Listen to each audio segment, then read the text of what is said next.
tardes, queridos hermanos. La gracia y la paz del Señor sea con cada uno de ustedes en este hermoso, en este precioso día. Bien, con la ayuda del Espíritu Santo, entonces, en esta tarde vamos a continuar con nuestra serie Una Iglesia Fiel. Es el título de la serie que estamos siguiendo. Y hoy vamos a desarrollar el tema número 7 de esta serie. Y el título es ¿qué debemos hacer? ¿Qué debemos hacer? Y les pido que tengan la gentileza de abrir sus Biblias en el libro de Hechos.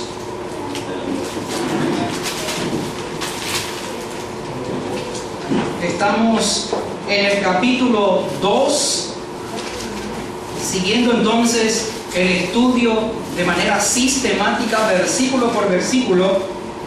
Y hoy comenzamos a partir del verso 22 de Hechos, capítulo 2. Vamos a entregarle al Señor, queridos hermanos, esta enseñanza en esta tarde. Padre, en el nombre de Jesús, venimos hoy, Señor, sedientos de tu palabra. Venimos hoy, Señor, a este lugar convocados por tu Espíritu Santo. Y, oh Dios, al abrir tu palabra, pedimos, Señor, que tu Espíritu Santo nos guíe a cada uno de nosotros a la verdad. Y que la verdad que está, Padre, en tu palabra, Señor, salte para vida eterna en cada uno de nosotros. Ayúdanos, Señor, a comprender, a entender esta tarde, esta enseñanza. Y, Señor, pedimos que sea de edificación para nuestra vida espiritual. Y que esta enseñanza, así como todas las demás, Señor, sean para nuestro beneficio, para nuestra madurez espiritual. Te lo pedimos en el nombre de Jesús. Amén. Bien, llegamos entonces, queridos hermanos, al verso 22 de Hechos capítulo 2, y tenemos aquí la primera predicación de Pedro y ante una multitud de judíos. No se olviden, por favor, esta frase. La primera predicación del apóstol Pedro y ante una multitud de judíos. Y el verso 22 dice allí, junto con ustedes voy a leer: varones israelitas, oíd estas palabras. Jesús Nazareno, varón aprobado por Dios entre vosotros, con las maravillas, prodigios y señales que Dios hizo entre vosotros por medio de él, como vosotros mismos sabéis. Esta expresión que utiliza aquí el apóstol Pedro, Jesús Nazareno, es el humilde nombre con el cual el Señor Jesús se identificó durante todo su ministerio terrenal aquí en la tierra. Y como sabemos, fueron 3 años y 6 meses lo que Jesús dedicó, ¿verdad?, para enseñar y predicar el Evangelio. Los últimos 3 años y 6 meses de su vida. Entonces, luego dice el versículo: varón aprobado por Dios entre vosotros. Recuerden que Pedro está hablando a una multitud de judíos en esta parte ya de este verso. Entonces, toda esta multitud que allí estaba escuchando, ¿verdad?, esta enseñanza de Pedro, sabían que Jesús era varón aprobado por Dios. Ellos sabían, tenían certeza de que Jesús fue un varón aprobado por Dios. Las credenciales de Jesús como Mesías fueron aquellos milagros y prodigios que él realizó durante su ministerio terrenal. Dios mismo también confirmó a Jesús como el Mesías. Mesías es en hebreo, traducido en griego, el Cristo. Mesías es Cristo, o sea, el Salvador. Entonces, Dios mismo es el que confirmó a Jesús como el Mesías, como el Cristo, como el Salvador, y fue a través de diversos medios y obras sobrenaturales. Y aquí quiero que vayamos por favor a Lucas, capítulo 7, en el Evangelio de Lucas, capítulo 7, versos 21 y 22, hablando de las obras y maravillas que Jesús había hecho durante su ministerio terrenal. Aquí Jesús está hablando en este pasaje a unos discípulos de Juan el Bautista que le habían enviado a preguntarle si era él el Mesías o si debían de esperarle a otro. Entonces Jesús les responde en el verso 21 de Lucas 7 y dice: en esa misma hora Jesús sanó a muchos de enfermedades y plagas y de espíritus malos, y a muchos ciegos les dio la vista. Y respondiendo Jesús les dijo a estos hombres enviados por Juan el Bautista: id y haced saber a Juan lo que habéis visto y oído. Los ciegos ven, los cojos andan, los leprosos son limpiados, los sordos oyen y los muertos son resucitados, y a los pobres es anunciado el Evangelio. Amén. Vemos entonces aquí las obras poderosas y maravillosas y sobrenaturales que Jesús realizó en la tierra en su ministerio. Luego el verso 23 de Hechos 2 dice: Pedro, a este, refiriéndose a Jesús, entregado por el determinado consejo y anticipado conocimiento de Dios, prendisteis y matasteis por manos de inicuos, crucificándole. Vemos aquí que el apóstol Pedro menciona a esta multitud de judíos: a este. Se refiere al Mesías que había muerto. Y hermanos, el Mesías fue muerto no por lo que él hizo, sino por lo que estaba determinado en las Escrituras. Amén. Jesús no murió por lo que él hizo, sino que Jesús murió en la cruz por lo que estaba ya determinado en los propósitos de Dios. Vamos a mirar Lucas capítulo 24. Jesús hablando él mismo, dice en el verso 44 en adelante: y Jesús les dijo a sus discípulos: estas son las palabras que os hablé estando aún con vosotros, que era necesario que se cumpliese todo lo que está escrito de mí. Fíjense, Jesús está diciendo: era necesario que se cumpliese todo lo que está escrito acerca de mí en la ley de Moisés. Se refiere al Pentateuco: Génesis, Éxodo, Levítico, Deuteronomio y Números, ¿verdad? Y luego dice en los profetas. Se refiere a los profetas mayores y a los profetas menores.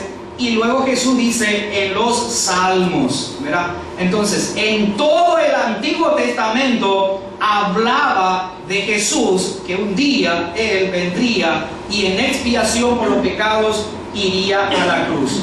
Dice el verso 46: y Jesús les dijo: así está escrito, y así fue necesario que el Cristo padeciese y resucitase de los muertos al tercer día, y que se predicase en su nombre el arrepentimiento y el perdón de pecados en todas las naciones, comenzando desde Jerusalén. En otras palabras, queridos hermanos, Dios mismo, escuchen bien esto, Dios mismo desde la eternidad, desde antes de la fundación del mundo, determinó la muerte de Jesús en el madero. ¿Dónde dice eso, pastor? Vamos a Apocalipsis capítulo 13. En el verso 8 dice con relación a aquellos que adorarán a la bestia, 13:8 de Apocalipsis. Y la adoraron todos los moradores de la tierra, cuyos nombres, fíjense bien acá, cuyos nombres no estaban escritos en el libro de la vida del Cordero, que fue inmolado desde el principio del mundo. O sea que en las Escrituras estaba bien claro que Jesús murió en la cruz del Calvario en propiciación por nuestros pecados, por el designio y por la voluntad de Dios. Y eso se determinó ya en el consejo, ¿verdad?, de la Trinidad antes de la fundación del mundo. Acá dice perfectamente eso, ¿verdad? Que aquellos que no estaban escritos en el libro de la vida del Cordero, que fue inmolado desde el principio del mundo, son los que adoran a la bestia. Luego dice nuestro versículo 23 de Hechos 2, por favor, si otra vez son tan amables, no saquen de allí su señalador.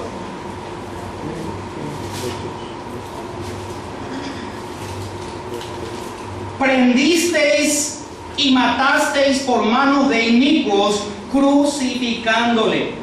Tengan en cuenta, hermanos, que esta es la predicación de Pedro, ¿verdad?, después de aquel evento en que vino el Espíritu Santo sobre ellos en el aposento alto, y de aquel estruendo, ¿verdad?, que hubo, aquel viento recio fuerte que sopló y que fue el descenso del Espíritu Santo. Toda aquella multitud que vivía en Jerusalén se agolpó, ¿verdad?, alrededor allí de donde estaban los discípulos en el aposento alto, y ellos son los que vinieron para ver qué es lo que había acontecido. Y entonces Pedro es el que se levantó aquí, estaba dando su primera predicación. Y él acá le dice a los judíos: ustedes prendieron y mataron por manos de inicuos, crucificándole. En otras palabras, lo que acá quiere decir es: ustedes prendieron y mataron a Jesús. Le está diciendo a los judíos: por manos de inicuos. Aquí la palabra inicuos se refiere a aquellos varones israelitas, judíos incrédulos, que incitaron la muerte de Jesús y que más tarde fue llevada a cabo por los romanos allí en el momento mismo de la crucifixión. Ahora, el hecho de que la crucifixión haya sido ordenada de antemano por Dios no libera de culpa a quienes la provocaron y a quienes lo ejecutaron. No lo libera de culpa. El hecho de que Dios determinó desde antes de la fundación del mundo esto. En el verso 24 de Hechos 2 dice: al cual Dios levantó sueltos los dolores de la muerte, por cuanto era imposible que fuese retenido por ella. Aquí en este versículo 24, Pedro está afirmando la realidad de la resurrección del Señor Jesús. Él dice aquí a los judíos: al cual Dios le levantó de entre los muertos. Entonces, la muerte, queridos hermanos, no pudo retener a Jesús en la tumba debido al poder divino, debido a la promesa y los propósitos que Dios tenía para con él y para con la humanidad. La muerte, la tumba, el sepulcro no pudo retener a Jesús allí en ese lugar. Y dice Primera de Corintios, capítulo 15, versículo 3. Primera de Corintios 15, 3, la segunda parte dice con respecto a esto. Y aquí Pablo está hablando de estas palabras. Dice que Cristo murió por nuestros pecados. Este es el propósito por el cual Jesús fue a la cruz. Cristo murió por nuestros pecados conforme a ¿qué dice? A las Escrituras. ¿Se dan cuenta? Cristo murió en la cruz conforme a las Escrituras.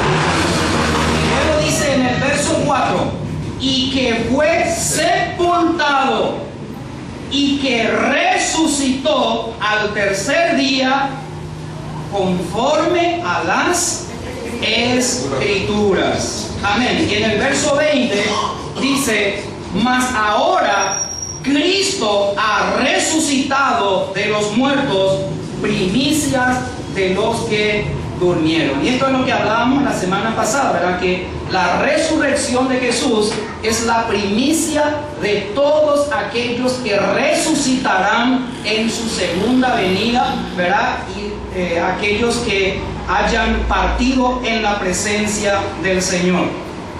Ahora, en los versos 25 en adelante de nuestro capítulo 2 de Hechos dice, porque David dice de él, David acá se refiere al rey David, David dice de él, dice de Jesús, veía al Señor siempre delante de mí, porque está a mi diestra, no seré conmovido, por lo cual mi corazón se alegró y se gozó mi lengua, y aún mi carne, dice Jesús, descansará en esperanza, porque no dejarás mi alma en el Hades, ni permitirás que tu santo vea corrupción.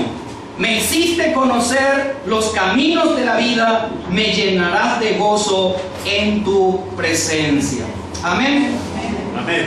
Para confirmar entonces sus palabras, el apóstol Pedro toma aquí del Antiguo Testamento el Salmo 16. Todo este versículo 25, 26, 27 y 28, hermanos, Pedro tomó del Salmo 16 y es el versículo 8 al 10, donde el Señor habló proféticamente por boca del rey David acerca de su resurrección.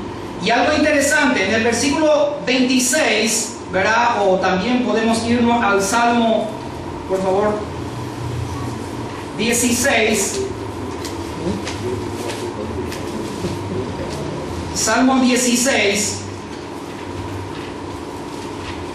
En el verso 10 dice, porque no dejarás mi alma en el Seol.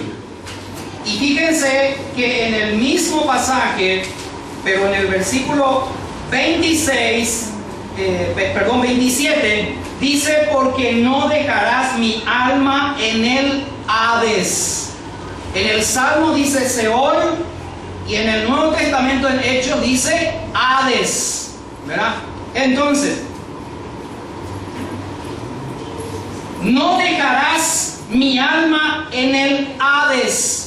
Y aquí quiero explicar un poquitito esta importante información, diría yo, para cada uno de nosotros, queridos hermanos. Aquí es Jesús el que está hablando y Él es el que está diciendo en el Salmo 16, por medio de David, no dejarás mi alma en el Seol, ¿verdad? Entonces, bien, yendo al Nuevo Testamento en Hechos 27, no dejarás mi alma en el Hades. Hades significa, hermanos, el lugar o estado de las almas que han partido. Ese significa Hades, el lugar o el estado de las almas que han partido. En otras palabras, sería lugar de los muertos. Eso es Hades, lugar de los muertos. En otras palabras, sería también sepulcro. Y entonces, traduciendo, no dejarás mi alma en el sepulcro, ¿verdad? No dejarás mi alma en el lugar de los muertos. Es lo que Jesús estaba diciendo aquí, tanto en el versículo 10 del Salmo 16 como en el versículo 27 de Hechos 2. Entonces, en hebreo es Seol, que es la misma palabra, solo que en hebreo es para los judíos antes del tiempo de Jesús, y Hades sería a partir del tiempo de Jesús en adelante hasta hoy día, ¿verdad? Refiriéndose al mismo lugar. Entonces, Seol, los judíos, escuchen bien, llamaban Seol a la morada donde se dirigían todos los muertos. Muy similar a la explicación o al significado, ¿verdad?, de Hades. En otras palabras, Seol significa mundo de los muertos. Y los judíos, los hebreos, en todo el Antiguo Testamento, cuando nosotros leemos de repente los Salmos o cualquier otro libro, leemos que ellos hablaban de descender al Seol. ¿Leyeron alguna vez esta frase? Descender al Seol. Inclusive Jesús, ¿se acuerdan cuando Él murió? Esos 3 días Él descendió, ¿verdad? ¿A dónde? Al Seol, ¿verdad? Al mismo Hades. Pero no Hades, eso que tomamos, ¿verdad? Es Hades con H.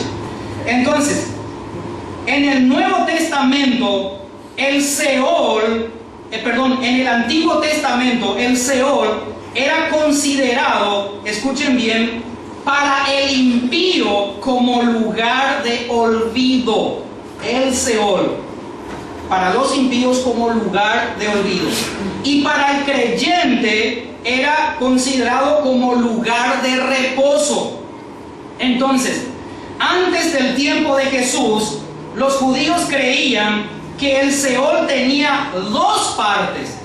Una reservada para los impíos atormentados desde el mismo momento de su partida de este mundo, y la otra parte reservada a los bienaventurados y llamado por la misma palabra de Dios, seno de Abraham. Esto era el Seol que los judíos creían en el Antiguo Testamento. Ahora, el mismo Jesús habló acerca de la morada de los muertos, o sea, del Hades, o sea, del Seol. Jesús mismo también habló en una ocasión, y no como parábola, sino como una enseñanza, como una realidad. En Lucas capítulo 16, si ustedes por favor son tan amables de tener sus Biblias abiertas, en el verso 19 al 31 tenemos la historia de ¿quién? De Lázaro y el rico. ¿Se acuerdan de esta? ¿Conocen este pasaje de la Biblia? Bien, en el versículo 22 de Lucas 16, si ustedes pueden fijarse, dice lo siguiente: aconteció que murió el mendigo y fue llevado por los ángeles, ¿a dónde dice? Al seno de Abraham. Y murió también el rico y fue sepultado. ¿Dónde fue llevado? Al Hades también, ¿verdad? Porque Hades significaba sepulcro o lugar de los muertos.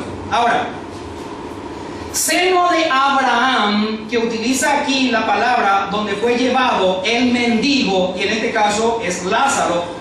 Seno de Abraham es la expresión usada por el mismo Jesús designando la morada de las almas rescatadas de la muerte, o sea, designando al lugar donde van los creyentes que mueren en el Señor. Entonces, si tú eres creyente y algún día llegas a morir, porque todos vamos a morir si no viene el Señor antes, el creyente va al seno de Abraham. Y el impío, el incrédulo, el que no cree en Jesús, ¿dónde va?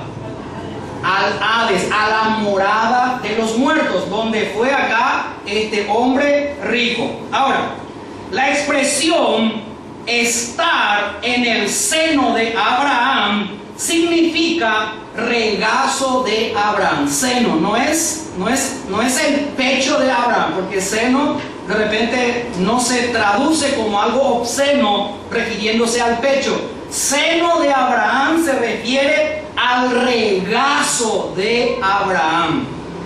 Amén. Entonces, los bebés son, ¿verdad?, alzados por sus madres y, ¿verdad?, cuando se le alza, ¿contra qué al bebé le sostiene? Contra el seno, ¿verdad? Contra el seno su madre le sostiene al bebé. Entonces, seno de Abraham significa regazo de Abraham. Y significa también, en otras palabras, haber entrado en el paraíso. Amén. Seno de Abraham simboliza paz eterna. ¿Qué simboliza el seno de Abraham? Paz eterna. En el Talmud, ¿verdad?, que es la Biblia que utilizaban en la antigüedad, se usó esta frase, seno de Abraham, como una figura lingüística para describir al cielo. O sea, decir que alguien estaba en el seno de Abraham o entraba al seno de Abraham era decir que entraba en el cielo. Amén, hermanos. Entonces este es el significado del seno de Abraham. Y esto habla de dormir en Jesús. El creyente, el cristiano, el Hijo de Dios que parte de este mundo muere, pero no muere, sino que duerme. ¿Entienden? Por eso no se dice, cuando un cristiano muere, no se dice que murió, sino se dice durmió. ¿Por qué? Porque duerme en el regazo, en este caso de Abraham, que usaban los judíos, ¿verdad? Pero es realmente en el regazo de Cristo. ¿Por qué los judíos no decían en el regazo de Jesús? Porque para ellos no existía Jesús, sino para ellos era Abraham, el padre de la fe, quien era el mayor profeta. Por eso nomás dice seno de Abraham, pero en realidad se refiere a los regazos de Jesús, queridos hermanos. En esta historia de Lucas 16, los dos personajes murieron. Los ángeles llevaron a Lázaro al seno de Abraham, en tanto que aquel rico se encontró en un lugar de tormentos. Y este lugar de tormento, queridos hermanos, quiero que atiendan bien, significa lugar de tortura. ¿Dónde van a ir todos aquellos que el día de mañana mueren sin Cristo? Al lugar de tortura. Eso es lo que la Biblia da como significado. Al lugar del lamento eterno, al lugar de la angustia, al lugar entonces donde hay el sufrimiento que produce dolor insoportable y, ¿verdad?, aflicción. Y esto de ir, ¿verdad?, a un lugar de tormento donde fue el rico, ¿verdad?, entonces da la noción de irse al fondo. Esa es la noción, hermano. Y aquí este pasaje, esta historia de Jesús, que habla del lugar de los muertos, habla para la iglesia y para todas las personas, que solamente hay dos destinos finales donde las personas que vivimos sobre la faz de la tierra vamos a pasar la eternidad. Uno sería en el seno de Cristo mismo, ¿verdad?, eternamente los que creen en Cristo, y en el lugar de tormentos o en el Hades, aquellos impíos que rechazaron a Jesús. Jesús mismo muestra los dos destinos finales y ambos son eternos. No es por 2 meses nomás o por 2 años de repente, que como alguno va a prisión, y la prisión se dice que es un lugar de tormento también, pero no es comparado con este lugar de tormentos. Ahora, este hombre rico, que representa no acá porque tenía riqueza, sino él está representando a la persona que vivió durante su vida en la más total imprevisión espiritual. ¿Se entiende, hermanos? No es porque él es rico, se fue al Hades, ¿verdad? y no accedió al seno de Abraham. No, los ricos también tienen la oportunidad de entrar al seno de Abraham, o sea, al seno, en los regazos de Jesús. Pero aquí la figura del rico hace, ¿verdad?, la idea de que vivió en la más total imprevisión espiritual, en el materialismo y en un egoísmo total. Y si ustedes conocen la historia de Lucas 16, 19 al 31, el Lázaro y el rico, se van a dar cuenta que es así, hermanos. Este mendigo, ¿verdad?, allí estaba en las puertas de aquel rico cada día queriendo comer de las migajas que caía de la mesa del rico, y aquel rico lo despreciaba a este hombre. Ahora, este hombre entonces, el rico, que nos hace la referencia de una persona que vivió totalmente ajena a las cosas espirituales, que no le importó nada nunca las cosas de Jesús. Entonces Lázaro, por otro lado, nos muestra la persona que vivió esperando en Dios. Amén. Ustedes pueden notar el contraste, hermanos, entre una y otra clase de personas, el estilo de vida que vivieron aquí en la tierra. Uno totalmente ajeno a las cosas de Dios y otro dependiendo y esperando en Dios, sabiendo la condición en que estaba. Lázaro recibió un lugar de honor supremo al reposar su cabeza en el seno de Abraham en el banquete celestial. Apocalipsis 14, 13, quiero que miremos, vamos a mirar y leer lo que acá dice al respecto. 14, 13. Y dice aquí el apóstol Juan al escribir: y oí una voz que desde el cielo me decía, escribe, bienaventurados de aquí en adelante los muertos que mueren en el Señor. Bienaventurados de aquí en adelante los muertos que mueren en el Señor. Sí, dice el Espíritu, descansarán de sus trabajos, porque sus obras con ellos siguen. Descansarán significa dormirán. Reposo, habla de reposo. Y Primera Tesalonicenses 4:14, el apóstol Pablo, escribiendo a los tesalonicenses 4:14, dice lo siguiente: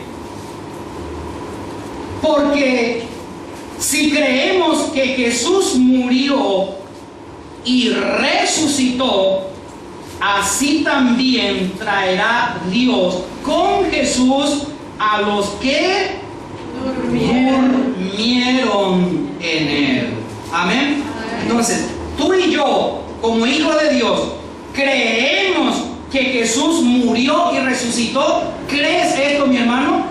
Amén. Entonces, si creemos tú y yo que Jesús murió y resucitó, así mismo, de la misma manera, también Dios traerá con Jesús el día que Él vuelva por segunda vez a los que durmieron en Él, o sea, a los que están en el seno de Abraham o en el paraíso. No así a los otros, sino a los que durmieron en Él. Este seno de Abraham, de esta historia, es el paraíso prometido. ¿A quién? ¿Se acuerdan en Lucas 23:43? Aquel ladrón que estaba crucificado junto a Jesús. Había un ladrón a la derecha y otro ladrón a la izquierda. Y allí uno de ellos, ¿verdad?, le dijo a Jesús: acuérdate de mí cuando vengas en tu reino. A lo que Jesús le respondió: de cierto te digo, hoy estarás conmigo en el paraíso. Lucas 23:43. Por otro lado, aquel impío y cualquiera otro que hoy día también, ¿verdad?, en plena posesión de sus facultades mentales, sufre en el lugar de tormento, o sufrirán, por así decirlo, las personas que hoy todavía no creen en Jesús, ¿verdad? El impío en plena posesión de sus facultades mentales sufre en el lugar de tormento, del que ya no podrá salir. Porque si ustedes leen la historia de Lucas 16, el Señor mismo dice: los que están allí no pueden pasar acá, y los que están acá no pueden pasar allí, porque hay un gran abismo, ¿verdad?, una cima que los separa.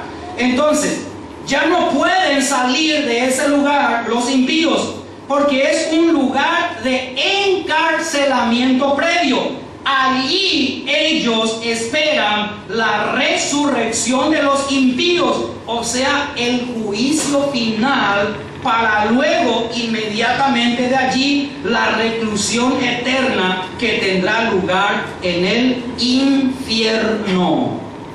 Hades o Seol en hebreo, Hades en griego, se refiere, hermanos, al infierno, pero es una antesala del infierno. No es propiamente dicho el infierno todavía. Ahora, ustedes se acuerdan que Jesús había resucitado, y Él en esos 3 días que estuvo en la tumba, en el sepulcro, la Biblia dice que Él descendió hasta las partes más bajas de la tierra, o sea, hasta el Seol, vamos a decir. Por eso es que dice: no dejarás mi alma en el Seol. Volviendo a Salmo 16:10 o verá Hechos 2:27. Jesús descendió hasta el Seol mismo, ¿verdad? Y allí Él, a aquellos muertos creyentes que eran creyentes, Él los liberó de ese lugar y los llevó al paraíso con Él. Desde entonces, desde el momento que Jesús resucitó, ¿verdad?, desde entonces todos los creyentes, aquellos que mueren en la fe, en lugar de descender al Seol, porque antes de la época de Jesús, todos los que morían descendían al Seol. Entonces, a partir de la resurrección de Jesús, todos aquellos que mueren en la fe, en lugar de descender al Seol, que es la morada de los muertos, la Biblia enseña que los justos, los cristianos, al morir, van directamente a la presencia del Señor. ¿Dónde dice esto? Para aclarar nuevamente, Filipenses capítulo 1. Filipenses 1, 21.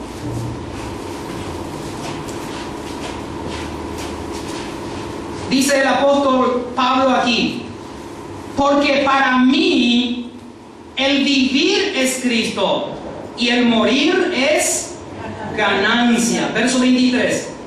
Porque de ambas cosas estoy puesto en estrecho, teniendo deseo de partir, teniendo deseo de dormir, dice acá, de morir, en otras palabras, teniendo deseo de partir y estar con Cristo. ¿Se dan cuenta? Un cristiano, al dormir, al partir de este mundo, va directo con Cristo. Entonces, teniendo deseo de partir y estar con Cristo, lo cual es muchísimo mejor. ¿Qué es mejor?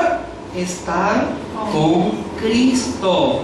O sea, estar en el regazo de Cristo, descansando, durmiendo ya en la presencia del Señor. Entonces, Pablo prefiere, el apóstol aquí, prefiere partir de este mundo y estar con Cristo, lo cual es mucho mejor. Y la muerte, para el cristiano, para el Hijo de Dios, la muerte viene a ser ganancia. Dice la Biblia también, ¿verdad? Estimada es a los ojos de Jehová la muerte de sus santos. Por eso es que cuando fallece alguien, ¿verdad?, cristiano, nosotros no nos lamentamos, hermanos, ¿verdad? ¿Por qué? Porque está en un mejor lugar esa persona que ha partido. Está en la presencia del Señor, en el seno de Abraham. en hebreo, o en los regazos de Cristo, en el griego, ¿verdad? Nuevo Testamento. Entonces, Hades en el Nuevo Testamento se refiere al lugar de los malvados antes de su juicio final. Lugar, como dije, donde el tormento indescriptible del infierno ya ha comenzado. Entre los tormentos del Hades, escuchen bien acá, para que ninguno de nosotros luego quiera ir allí, porque de casualidad, ¿verdad? Mira que hoy tienes tiempo de arrepentirte para no irte a este lugar del que estoy hablando. ¿Y por qué estoy hablando? Porque es necesario. El Señor me dijo que es necesario que hable, hermanos, de esto, ¿verdad?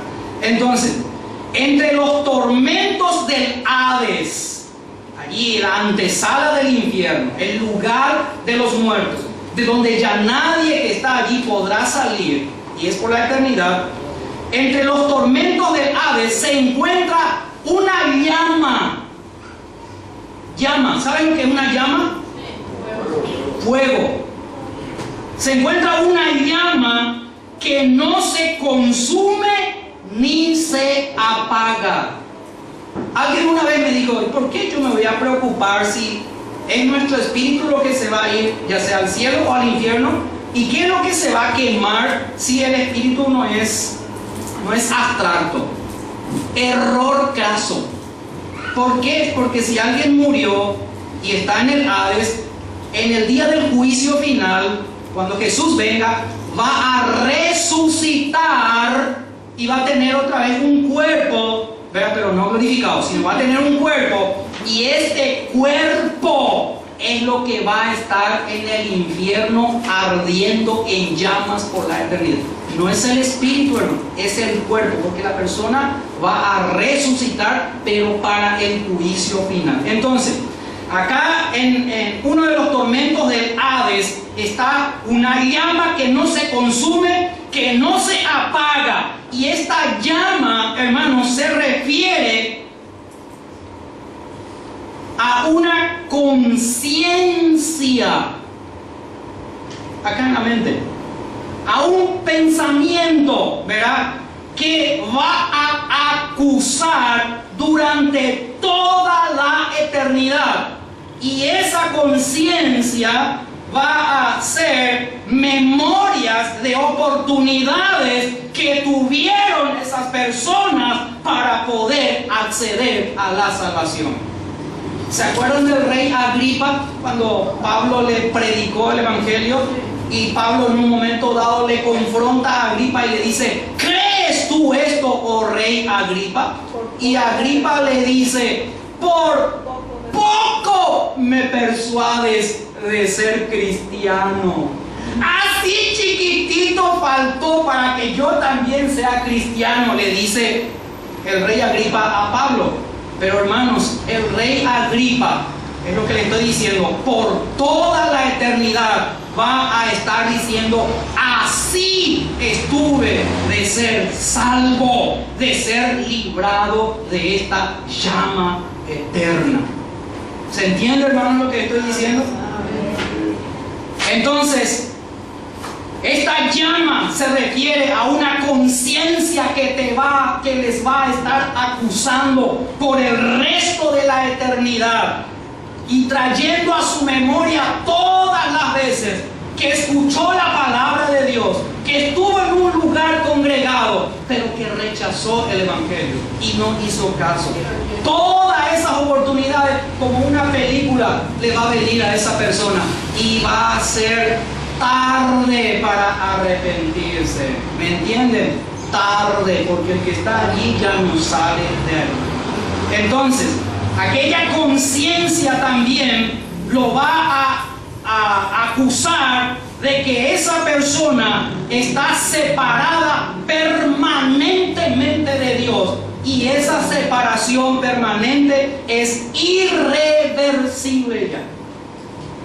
Imagínate cuántas veces hiciste un mal negocio, ¿verdad? Te salió mal, o algo pasó en tu familia o en tu vida, y vos querés retroceder el tiempo para que evitar no caer en aquello, pero ya no se puede. Entonces esto va a ser la misma cosa. Vas a lamentarte ya después que se derramó la leche, ¿verdad? O el huevo se cayó y se rompió, ya de balde siguen los lamentos.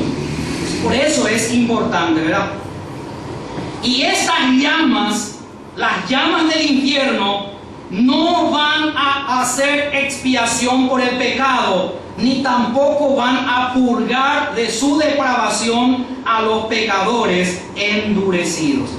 ¿Se acuerdan del Espíritu Santo que vino en Pentecostés como fuego?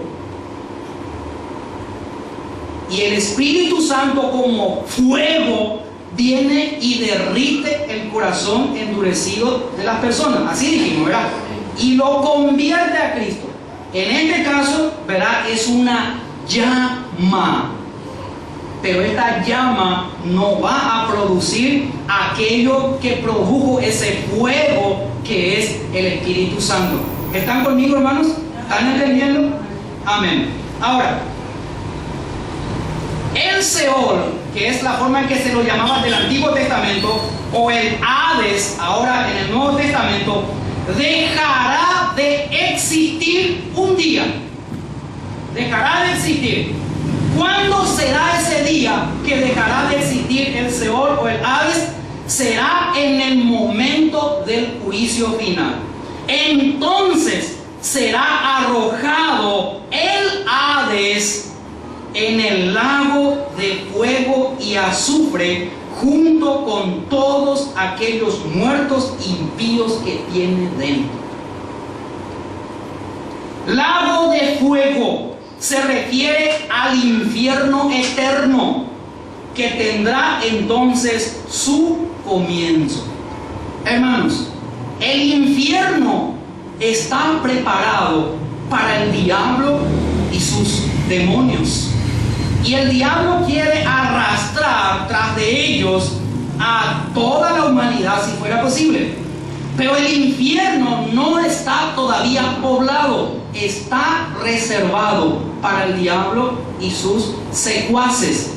Ahora, el infierno va a comenzar a funcionar, se va a habilitar, por decirlo de una manera, se va a inaugurar el día del juicio final, en la segunda venida de Cristo, cuando el Hades, ¿verdad?, lleve, y vamos a mirar Apocalipsis 20 para que ustedes mismos por la palabra puedan ver lo que les estoy diciendo. Apocalipsis 20, versículo 12, 20-12, dice así el apóstol Juan hablando a la iglesia: y vi a los muertos, grandes y pequeños,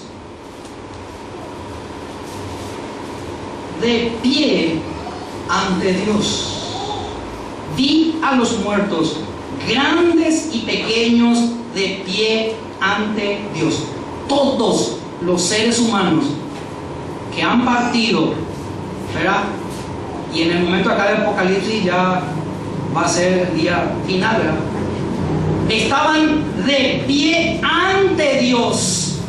Se refiere al juicio final. Y los libros fueron abiertos. Libros, acá no dice libro, está en plural. ¿Se dieron cuenta? Quiere decir que es más de un libro. Y los libros fueron abiertos. Y otro libro fue abierto, el cual es el libro de la vida del Cordero. Y luego dice: y fueron juzgados los muertos por las cosas que estaban escritas en los libros, en ambos libros, según sus obras. Fueron juzgados los muertos.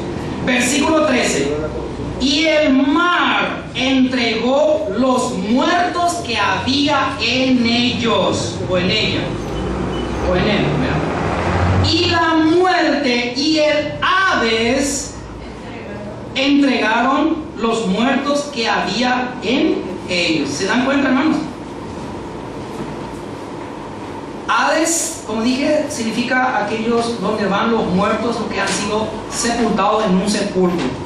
Lógicamente los que murieron en el mar no fueron sepultados en un sepulcro, ¿verdad? Entonces están ahí en el mar esos cuerpos. Y acá dice que, ¿verdad?, el mar entregó los muertos que había en él, y la muerte y el Hades entregaron los muertos que había en ellos, punto y coma, y fueron juzgados cada uno según sus obras. 14. Y la muerte y el Hades fueron lanzados al lago de fuego. Acá fueron lanzados al infierno. Esta es la muerte segunda. ¿Por qué? Porque la primera muerte murieron acá, estaban vivos, murieron acá y se enterraron. Esa es la primera muerte. Y acá va a ser la segunda muerte. Versículo 15. Y el que no se halló inscrito en el libro de la vida del Cordero, ¿dónde fue lanzado? Al lago de fuego. En otras palabras, al infierno. Versículo 10.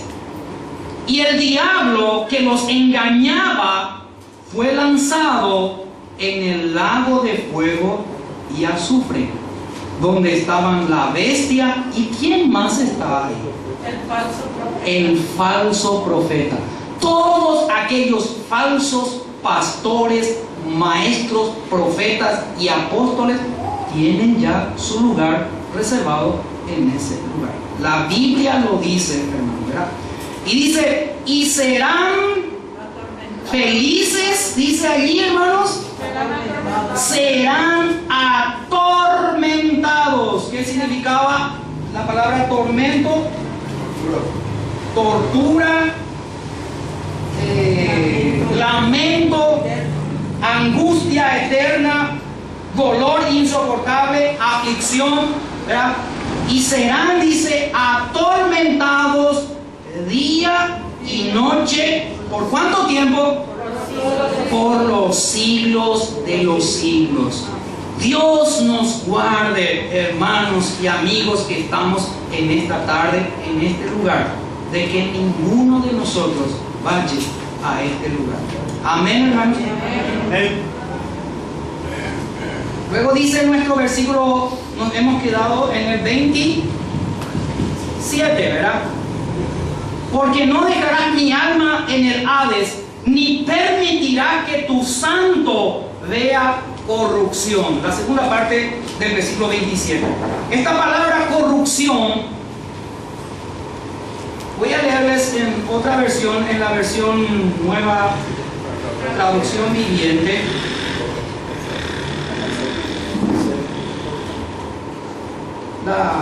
Una traducción de esto que dice acá: ni permitirás que tu santo vea corrupción. Me refiero aquí a la palabra corrupción. No es la corrupción que hay hoy en nuestro país, ni tampoco en América, ni tampoco en el mundo. No se refiere a esta corrupción. Se refiere, hermanos, dice acá, ni permitirás que tu santo se pudra en la tumba. Corrupción habla de pudrirse. Cuando una persona es sepultada, ya sea debajo de la tierra o en un ataúd, en un nicho, ¿verdad?, o en un panteón, con el tiempo, ¿qué pasa con el cuerpo? Se pudre, ¿verdad? Entonces, eso es lo que está diciendo acá en el verso 27. No permitirás que tu santo, está hablando Cristo, es Cristo acá, ¿verdad? No permitirás que tu santo entonces se pudra en el sepulcro o en la tumba. Eso es lo que significa aquí, hermano. Corrupción entonces significa pudrirse y habla de algo putrefacto. Pregunto, ¿Jesús quedó en la tumba su cuerpo para pudrirse y hacerse putrefacto? No, ¿verdad? Por eso decía, no permitirás que tu santo vea corrupción, ¿verdad?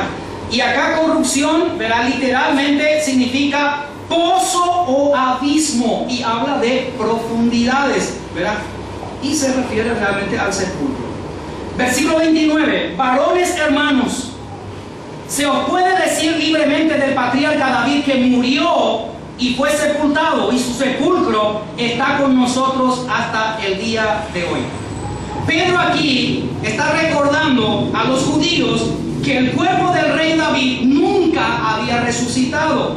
Su sepultura, junto con sus restos mortales, estaba en Jerusalén, por lo cual él no podía representar el cumplimiento del Salmo 16. Versículo 30 de Hechos 2. Pero siendo profeta y sabiendo que con juramento Dios le había jurado que de su descendencia, en cuanto a la carne, levantaría al Cristo para que se sentase en su trono. Aquí en el versículo 30, Pedro menciona el Salmo 132. Vamos al Salmo 132, para que ustedes vean que Pedro tomó del Salmo 132 estas palabras. Salmo 132. En el verso 11 dice: en verdad juró Jehová a David que no se retractará de ello, de tu descendencia pondré sobre tu trono. David entonces, queridos hermanos, como profeta de Dios, sabía que Dios va a cumplir esta promesa del Salmo 132:11. David estaba seguro, ¿verdad?, que Dios cumpliría su promesa, que de su descendencia, en este caso del rey David, ¿verdad?, en cuanto a la humanidad, o sea, en cuanto a la carne, como dice acá, vendría el Cristo. Y efectivamente, Cristo desciende del linaje de David, por ambos lados, por parte de José y también por parte de María.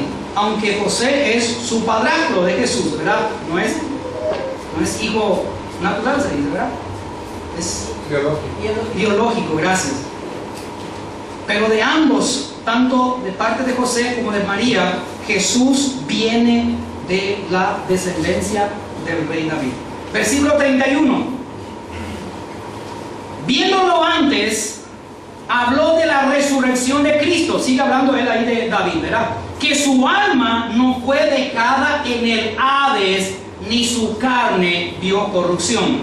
Aquí en el verso 31, Pedro reitera, queridos hermanos, lo que ya les hablé recién, que el cuerpo de Jesús, que su alma no fue dejada en el Seol, no fue dejada en el Hades.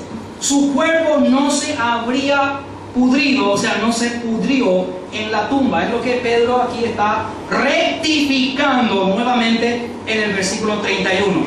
En el 32 dice: y sujétense a su silla.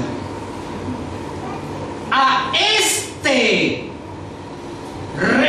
Jesús resucitó Dios, de lo cual todos nosotros somos testigos. Resulta que los líderes judíos, queridos hermanos, desde el momento en que ¿se acuerdan que aquella roca fue quitada de la tumba de Jesús? Y luego fueron las mujeres y vieron que el cuerpo de Jesús ya no estaba allí. Y luego se fueron los soldados y dijeron que el cuerpo de Jesús no estaba.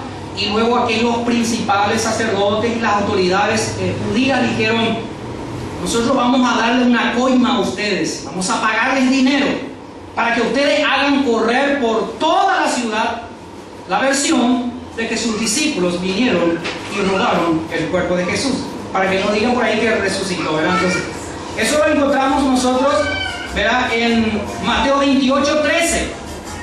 Los líderes judíos hicieron correr la noticia, la mentira de que los judíos robaron el cuerpo muerto de Jesús. Pero en realidad Jesús había resucitado. Tú y yo sabemos eso, ¿verdad? Él había resucitado.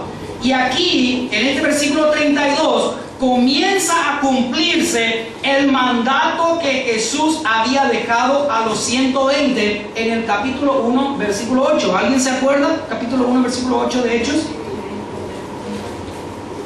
Hola. Recibiréis poder. Y recibiréis poder cuando haya venido sobre vosotros el Espíritu Santo, y me seréis testigos, ¿verdad?, en Jerusalén, Judea, Samaria y hasta el último de la tierra. me seréis testigos, decía. Entonces, acá, verá, se está cumpliendo el mandato de Jesús. Todos estos 120 que estaban allí en el aposento alto eran testigos de la resurrección de Jesús. Ahora, el hecho de que Dios resucitó a Jesús demuestra su aprobación a la obra de la cruz, porque es Dios quien había resucitado nuevamente a Jesús. Versículo 33. Así que, exaltado por la diestra de Dios y habiendo recibido del Padre la promesa del Espíritu Santo, ha derramado esto que vosotros veis y oís. Después entonces que aconteció la muerte, la resurrección y la exaltación de Jesús a los cielos, se cumplió la promesa. Dios había derramado su Espíritu Santo, produciendo señales que ahora estas 3,000 personas estaban viendo y estaban oyendo, los cuales los dejaron atónitos, ¿verdad? Los dejaron maravillados. Versículos 34 y 35. Porque David, sigue diciendo Pedro, no subió a los cielos, pero él mismo dice: dijo el Señor a mi Señor, siéntate a mi diestra hasta que ponga a tus enemigos por estrado de tus pies. Aquí, hermanos, en este versículo 34 y 35, Pedro toma las palabras del Salmo 110.1. Vamos a irnos al Salmo 110.1 para encontrar esta misma frase.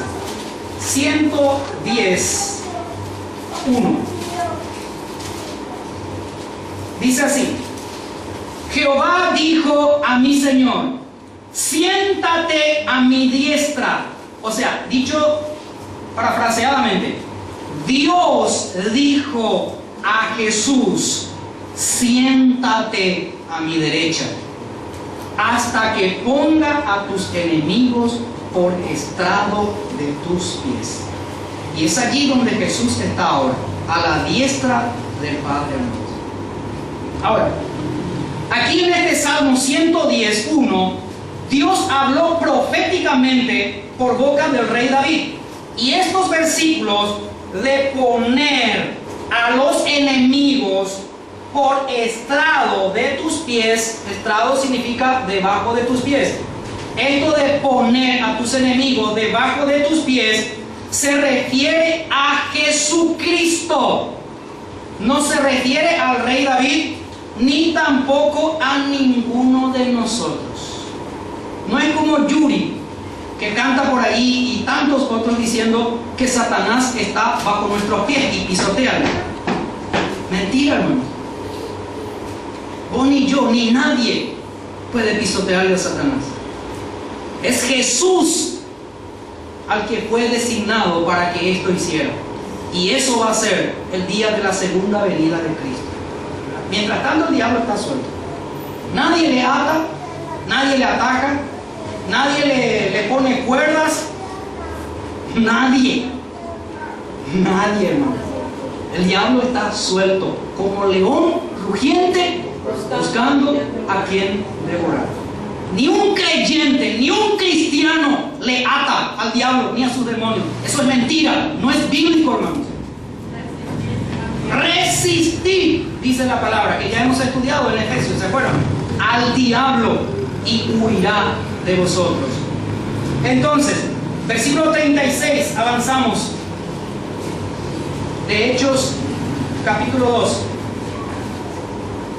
Sepa pues ciertísimamente toda la casa de Israel que a este Jesús, a quien vosotros crucificasteis, Dios le ha hecho Señor y Cristo.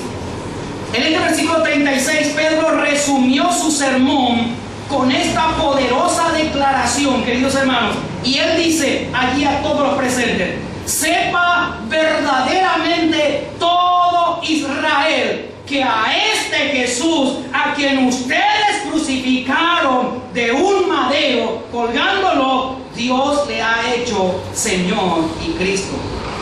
Significa, a este Jesús a quienes ustedes mataron, colgándolo de un madero, Dios lo ha hecho Señor y Salvador. Jesús es Dios y Él es el Mesías prometido, el Mesías ungido. Versículo 37 dice: al oír estas palabras, se compungieron de corazón y dijeron a Pedro y a los otros apóstoles: varones hermanos, ¿qué haremos? Compungieron de corazón, dice, ¿verdad? Al oír estas palabras. ¿Qué fueron las palabras que oyeron? A este Jesús que ustedes crucificaron en la cruz, Dios lo ha hecho Señor y Cristo. Y esto les sorprendió, les asustó en un sentido. Entonces, compungir es la palabra griega katanuso y significa traspasar o atravesar. Esto es lo que significa compungir. Y da la idea de aguijonear a alguien, de asaetear con alguien con una flecha, con una lanza de repente, ¿verdad? Porque significa traspasar o atravesar. Y designa esto de compungirse de corazón, designa algo repentino e inesperado. Ellos no esperaban esto. Y de repente, ¿verdad? Ellos fueron compungidos de corazón. Literalmente, hermanos, esta palabra fueron compungidos de corazón significa fueron perforados hasta abrir su corazón. La espada del Espíritu, ¿qué es lo que hace?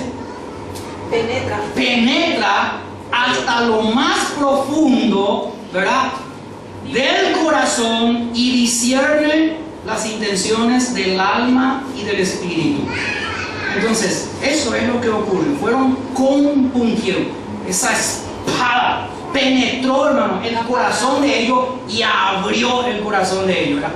La palabra que Pedro dijo: ustedes crucificaron a Cristo, y a quien ustedes crucificaron, Dios lo ha hecho Señor y Salvador, ¿verdad? El Mesías prometido.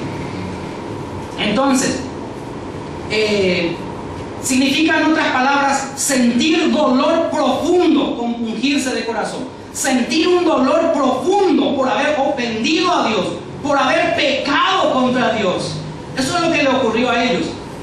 Compungirse de corazón, queridos hermanos, es un estado de congoja, de profunda convicción espiritual. Es lo que nosotros llamamos hoy día convicción de pecado, que solamente el Espíritu Santo puede hacer en una persona. Y es lo que Juan 16:8 nos dice, ¿verdad? Que el Espíritu Santo vino para convencernos de pecado, de justicia y de juicio. Entonces ellos aquí quedaron sorprendidos ante la denuncia de Pedro, que los hacía responsables de haber matado al Mesías. Y esto es lo que compungió el corazón de ellos. Varios días antes, recuerden, ellos clamaron gritando: crucifícale, crucifícale, ¿verdad? Volviendo unos 60, 70 días quizás atrás de este momento de la historia, ¿verdad?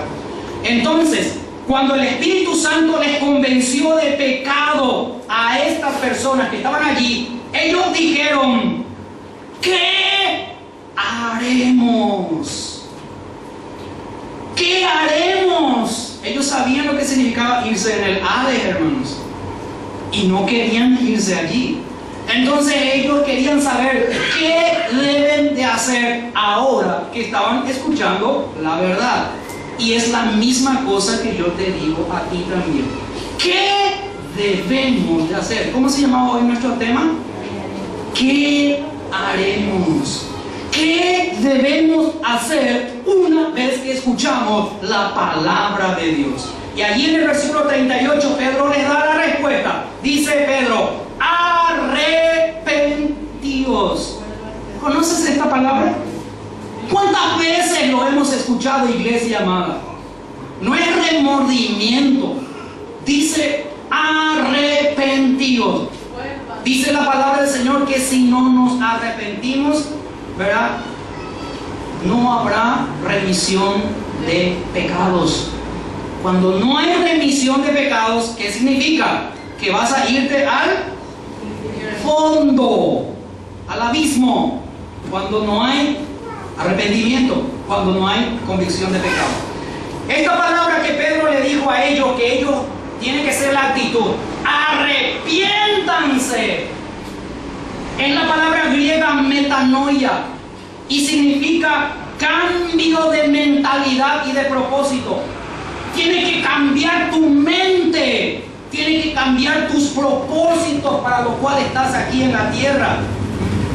Significa arrepentidos, esta palabra metanoia, cambio de vida, cambio de conducta, cambio de vocabulario, y se refiere a un cambio, como le digo, de la mente y de actitud que hace volver a una persona de su pecado a Dios. Metanoia son dos palabras griegas. Meta significa después y noia significa entender. Entonces, vamos a juntar metanoia en su significado, también vamos a juntar, y significa entonces después que entendí la palabra me arrepentí. ¿Se entiende, hermanos? Meta significa después y noia entender. Después que entendí la palabra me arrepentí, cambié, me convertí. Entonces, ¿entendiste la palabra en esta noche? Entonces te arrepientes. ¿No entendiste la palabra en esta noche? Entonces no te arrepientes. ¿Me explico, hermanos queridos? Amén. Debe cambiar nuestra mente. Debe cambiar nuestros planes. Debe cambiar nuestros propósitos. Tu creencia debe cambiar, mi hermano. Tu conducta y mi conducta debe cambiar. Nuestra manera de vivir debe cambiar si hubo arrepentimiento verdadero. Tiene que haber transformación. ¿Han escuchado esta palabra metamorfosis? Es otra palabra griega también para el cambio, ¿verdad? Para el arrepentimiento. Y en esto quiero darles un ejemplo, un lindo ejemplo de cómo Dios ilustra la metanoia, el arrepentimiento. Y Dios, ustedes saben, en la naturaleza puso un gusano que es muy asqueroso, hermanos, ¿verdad? Gusano feo, horrible. Transcurre un tiempo y ¿qué hace este gusano?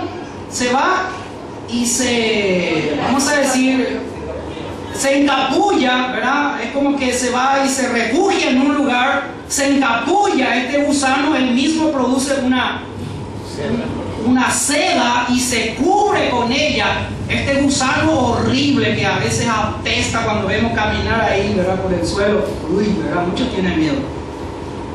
Y después de un tiempo, ¿qué pasa con ese encapullamiento que hubo allí? Se rompe aquella tela y ¿qué sale de ese lugar? Una hermosa mariposa. Ese es arrepentimiento, hermano. Vos y yo éramos como un gusano horrible, feo, asqueroso. Y luego vino la palabra de Dios y produjo la metanoia. Y ahora somos como esa mariposa hermosa, libre, que la mariposa puede volar y irse donde quiere, libremente. ¿Es así o no es así? Estos judíos, hermanos, ellos se habían asociado con el modo de pensar de los líderes religiosos. Y ellos habían rechazado al Mesías. Y ahora debían reconocerlo como su Mesías, como el Cristo. Ellos debían devolverse de su modo de pensar, debían devolverse de su modo de actuar para ahora recibir a Cristo por medio de la fe. Arrepentimiento genuino, queridos hermanos, significa que debemos abandonar totalmente la maldad del pecado y abrazar en su totalidad la persona y la obra de Cristo. Amén. Eso es arrepentimiento. Abandonar completamente la maldad del pecado, todo aquello feo, como ese gusano. Uy, ¿verdad? desaparece, tiene que desaparecer. Y así tiene que ser, ¿verdad? Y ahora, ¿verdad? En la nueva vida que es en Cristo, abrazar en su totalidad la obra y la persona de Cristo. Pedro aquí en este verso 38 exhortó a sus oyentes a arrepentirse delante de Dios, porque de lo contrario es imposible experimentar la verdadera conversión, o sea, el nuevo nacimiento que habla en Juan 3, y por consiguiente la vida abundante. En Mateo 4:17 Jesús había dicho, Mateo 4:17, cuando Él inició su ministerio, su primera predicación, su primera enseñanza, las primeras palabras que Jesús comenzó a decir, dice, desde entonces comenzó Jesús a predicar y a decir, arrepentíos, porque el reino de los cielos se ha acercado. Y en Juan 3:2 también Juan el Bautista las mismas palabras había dicho, arrepentíos, porque el reino de los cielos se ha acercado. Esta es la verdadera predicación del Evangelio, hermano. Tiene que hablarse de arrepentimiento, porque sin arrepentimiento no hay conversión, no hay salvación. Arrepentirse es rechazar la tentación. ¿Escucharon bien? Sí. Arrepentirse es rechazar la tentación y apartarse del pecado. Es repudiar la antigua manera de vivir. Y quiero que tengan ahí en mente la historia del gusano, ¿verdad? Repudiar la antigua manera de vivir, ahí arrastrado por el suelo, ¿verdad? Horrible, feo. Y acudir a Dios todos los días clamando por santidad. Amén, hermanos. Amén. Eso es arrepentirse.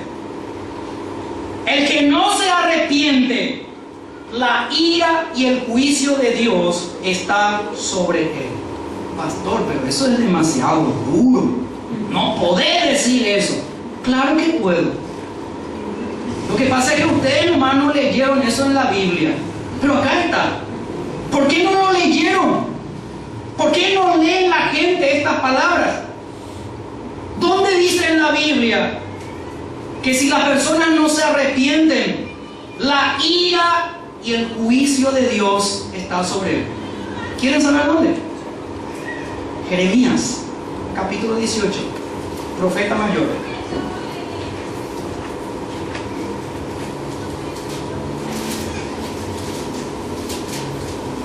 Jeremías 18, la señal del alfarero y el barro.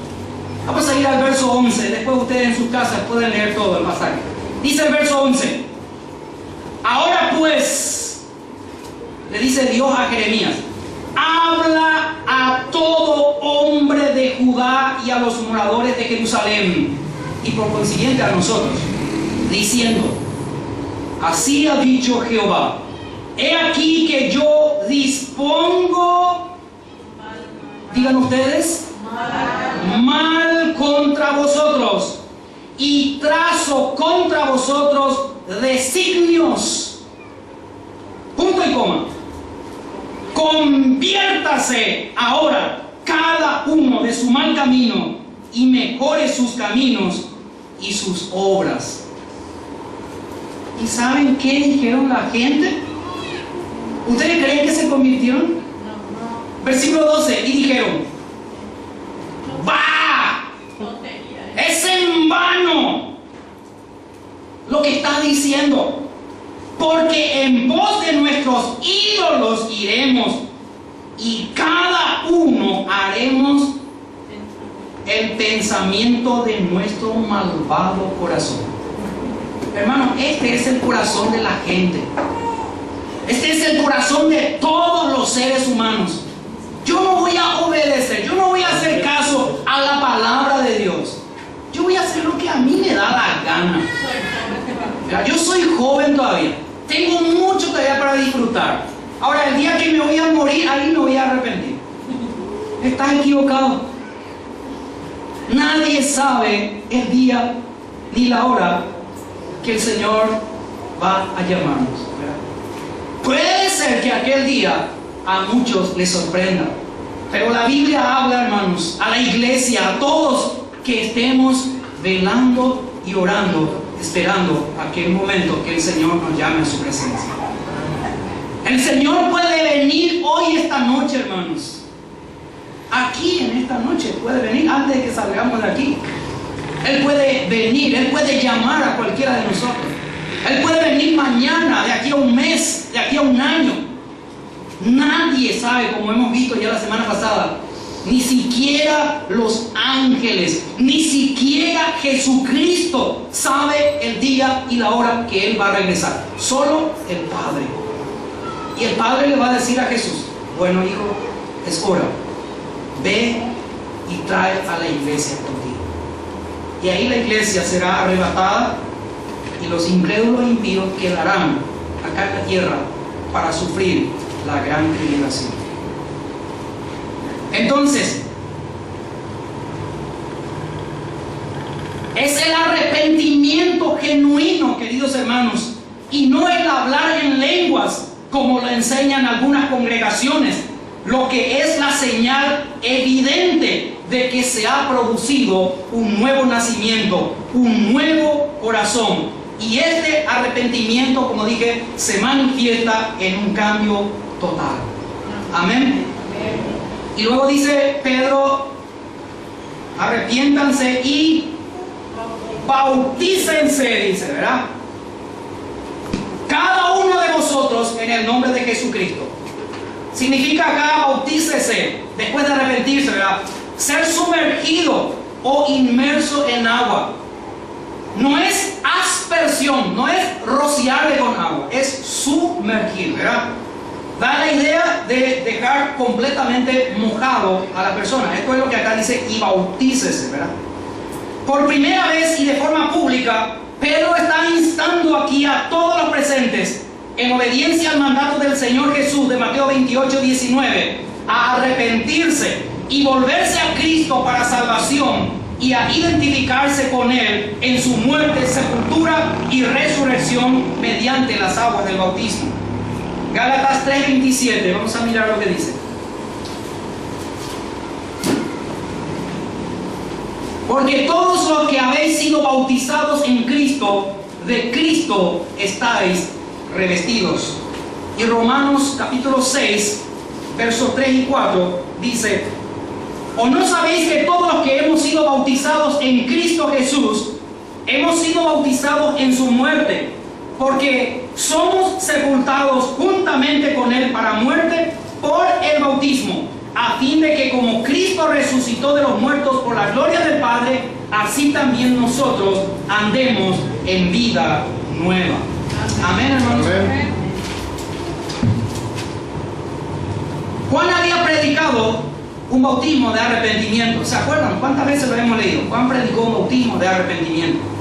Ahora Pedro aquí está predicando un bautismo proclamando el perdón de pecados. Porque si ustedes se fijan, dice: y bautícese cada uno en el nombre de Jesucristo para perdón de los pecados y recibiréis el don del Espíritu Santo. El hecho de bautizarse en las aguas, sumergirse, implica que antes, por fe en Cristo, recibieron el perdón de sus pecados y la vida eterna. ¿Sí o no? Claro que sí, ¿verdad? De esta manera, aquellos que son bautizados expresan públicamente que se han convertido a Cristo. El bautismo es señal externa de haber creído en Cristo, de haber depositado en Él nuestra fe. Y el perdón de pecados se obtiene al creer en Cristo por fe. El bautismo viene después, ya como evidencia de haber creído. Ya es una obra, exactamente. Entonces, sabemos nosotros, repito esto, que la única condición para la salvación de una persona es creer en Cristo como su Señor y Salvador. Esto es no más el único requisito para que alguien sea salvo.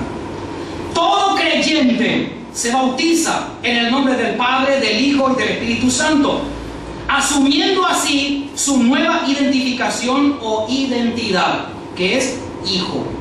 Antes no eras hijo. Antes era extraño, bastardo, dice la Biblia, ¿verdad? Pero ahora, en Cristo eres hijo. Entonces, en el bautismo lo que haces es asumir tu nueva identificación, tu nueva identidad de hijo. Y eso conlleva una responsabilidad y un compromiso total con Cristo. No conmigo como pastor, no con la iglesia, sino es un compromiso con Cristo en primer lugar, hermanos. Para perdón de pecados.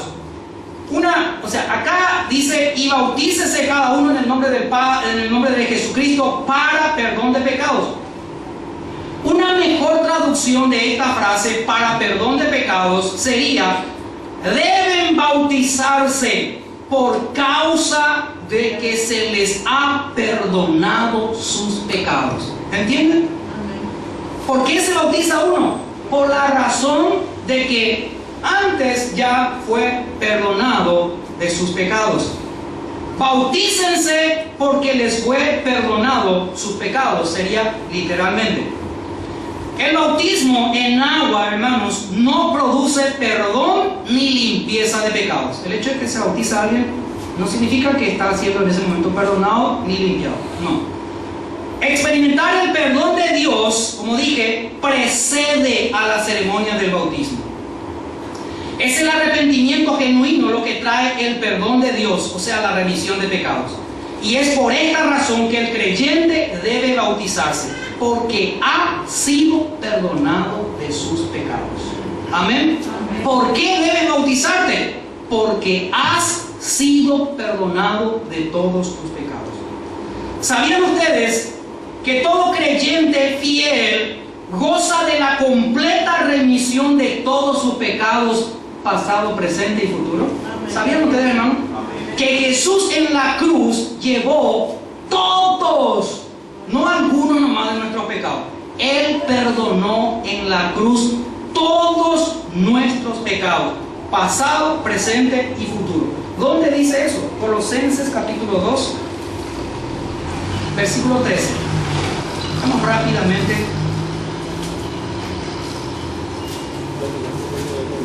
Colosenses 2:13 dice así: y a vosotros, estando muertos en pecado y en la incircuncisión de vuestra carne, os dio vida juntamente con él, perdonándoos todos los pecados. No dice algunos de sus pecados, dice todos, pasado, presente y lo que vas a cometer de aquí a 15 años si el Señor todavía te permite vivir.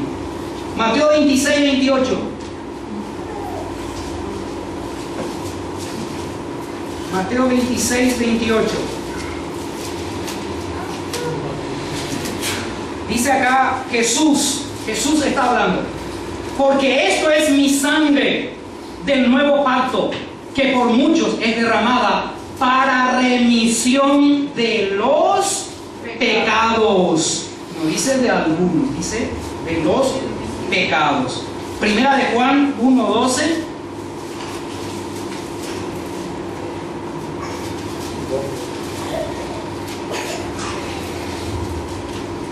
Primera de Juan 1:12. Perdón, 2:12. Perdón. Os escribo a vosotros, hijitos, porque vuestros pecados os han sido perdonados por su nombre. ¿Se dan cuenta? Todos los pecados. Y primera de Juan 1:6-9 dice: 1:6-9. Si decimos que tenemos comunión con Él y andamos en tinieblas, mentimos y no practicamos la verdad. Pero si andamos en luz, como Él está en luz, tenemos comunión unos con otros, y la sangre de Jesucristo, su Hijo, nos limpia de todo pecado. Y recibiréis el don del Espíritu Santo, Aquí se refiere, hermanos, al regalo de Dios. Estoy en la última parte del versículo 38, ¿verdad? Como dije anteriormente, a partir de Pentecostés, todos los creyentes, al momento de creer en Cristo, al momento de ser salvos, hemos sido bautizados con el Espíritu Santo, quien viene o vino a morar en cada uno de nosotros. Y este bautismo del Espíritu es una sola vez en la vida del cristiano. Este don del Espíritu Santo que aquí ellos iban a recibir es el regalo que Dios da a todo aquel que en Él cree. Amén. Aquí entonces se refiere a recibir el Espíritu Santo dentro de ellos por primera vez, porque le está hablando aquí a estos 3,000 judíos, ¿verdad? Entonces, recibir el Espíritu Santo dentro de ellos por primera vez, capacitándolos con poder para así poder testificar de Cristo. Versículo 39, y estamos terminando, dice: porque para vosotros es la promesa, y para vuestros hijos, y para los que están lejos, para cuantos el Señor nuestro Dios llamare. Primero, era para estos que estaban oyendo el mensaje de la palabra y preguntaron: ¿qué haremos? ¿Verdad? La promesa es primero para ellos. Segundo, era para sus descendientes, para sus hijos, ¿verdad? Y en último lugar, para todos cuantos están lejos, en este caso de los judíos, y se refiere a los gentiles, o sea, a nosotros, quienes también estamos llamados a anunciar las bendiciones de la salvación de Dios a todo el resto del mundo. Y quiero acá hacer un ejemplo, ¿verdad? Cada padre de familia, yo recuerdo que en los primeros tiempos que vinimos a poblar aquí este barrio, hace 22 años atrás, ¿verdad? 24 años atrás, nosotros, para irnos a nuestros lugares de trabajo, algunos trabajaban de repente hacia Roque Alonso, Sajonia, así como hoy día también, ¿verdad? Algunos trabajaban hacia San Lorenzo, más aquello lado, Capiatá, diferentes lugares. Y para trasladarnos a nuestros trabajos, teníamos que irnos de aquí hasta la ruta para tomar el colectivo, ¿verdad? Hace 24 años atrás eso, ¿verdad? Entonces, ¿qué es lo que nosotros hacíamos? Salíamos a trabajar para proveer para nuestras familias, ¿verdad? En lo material. Aquello era para redundar en beneficio de nuestros hijos. Así como hoy día muchos, ¿verdad?, desde este lugar se trasladan a sus trabajos otra vez hasta Sajonia, hasta Roque Alonso, hasta diferentes puntos, aún abordando 2 ómnibus, ¿verdad? Están eso haciendo, ¿verdad?, para el día de mañana poder mantener y sostener a sus hijos. Así también, hermanos, debe ser con respecto al alimento espiritual, ¿verdad? Como padres, nosotros debemos de proveernos como nos proveemos de nuestro trabajo y recibimos un salario y de eso proveemos para las necesidades de nuestros hijos. En lo espiritual, como padres, necesitamos proveernos de las cosas espirituales, de la palabra de Dios, y eso transmitible entregarle a nuestros hijos, para que cuando ellos crezcan no se aparten del Señor. Amén. Amén. Y para cuanto el Señor Dios nuestro llamare, en última instancia la salvación es del Señor. Es obra soberana de Dios y por gracia para todos aquellos que en Él creen. Versículo 40. El Evangelio, hermanos, llama a todos los pecadores con toda insistencia. Dice el versículo 40 allí: y con otras muchas palabras testificaba y les exhortaba diciendo: sed salvos de esta perversa generación. El Evangelio, hermanos, hasta hoy día, con insistencia, sigue llamando a los pecadores. Primeramente llama con cuerdas de amor, y cuando no se obedece, el Evangelio llama con cuerdas de juicio. ¿Qué quiere decir eso? Que el Señor algo tiene que hacer en la vida de aquella persona que no está respondiendo, pero que está llamado para ser salvo.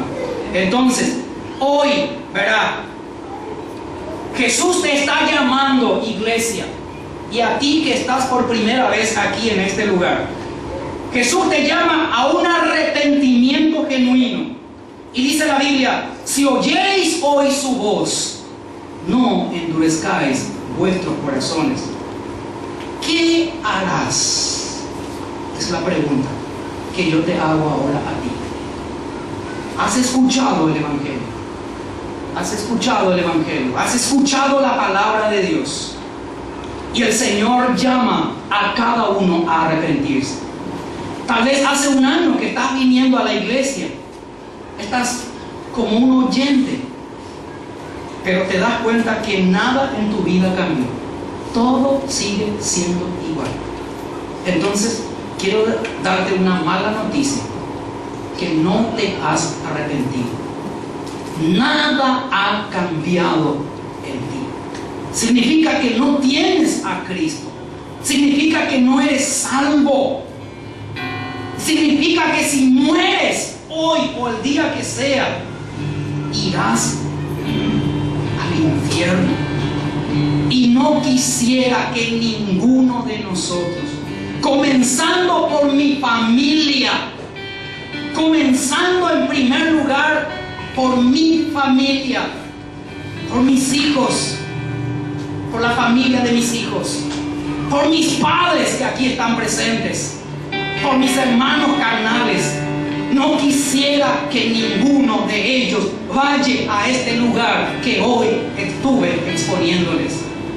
No quiero que ninguno de las familias de ustedes, sus cónyuges, sus hijos ni sus padres vayan a este lugar de tormento eterno. ¿Qué harás esta noche con la palabra recibida? Pedro, cuando predicó esta palabra y allí estas gentes escucharon, se compungieron de corazón. La palabra atravesó sus corazones, partió en dos aquello, y el Espíritu Santo como fuego derritió ese corazón duro. Y eso hoy el Espíritu Santo quiere hacer con tu vida. Si oyereis hoy su voz, no endurezcas tu corazón. ¿Qué respondes, amigo mío? ¿Qué respondes, amiga mía? ¿Qué responde, gente amada? Yo no sé cuándo partiremos de esta vida, pero lo que te digo es que debes estar preparado, debemos estar preparados para ir al seno de Jesús, en los regazos de Jesús. Y una vez que Él venga en su segunda venida, si hemos dormido en el Señor, resucitaremos para irnos al cielo, queridos hermanos.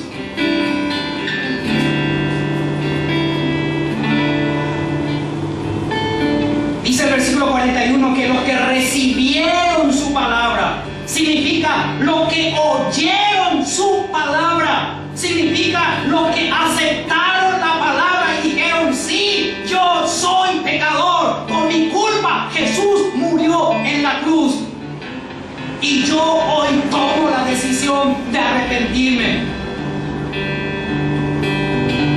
¿Qué pasó con esta gente que tomaron esta decisión? Dice el versículo 41 que fueron bautizados. La señal más clara del nuevo nacimiento es la obediencia. ¿Escucharon? La señal más clara y evidente del nuevo nacimiento, de que eres una nueva persona en Cristo, es la obediencia. Necesitas obedecer la palabra de Dios. Necesitas obedecer al Señor.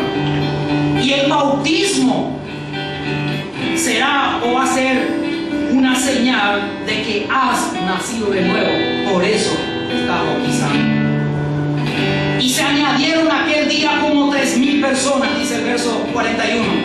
A los 120 iniciales que estaban en el aposento alto donde descendió el Espíritu Santo, ahora se añaden 3,000 nuevas personas, y todos ellos judíos, quienes de esta manera se suman o se unen al cuerpo de Cristo, que es la iglesia. Ponte de pie, mi hermano.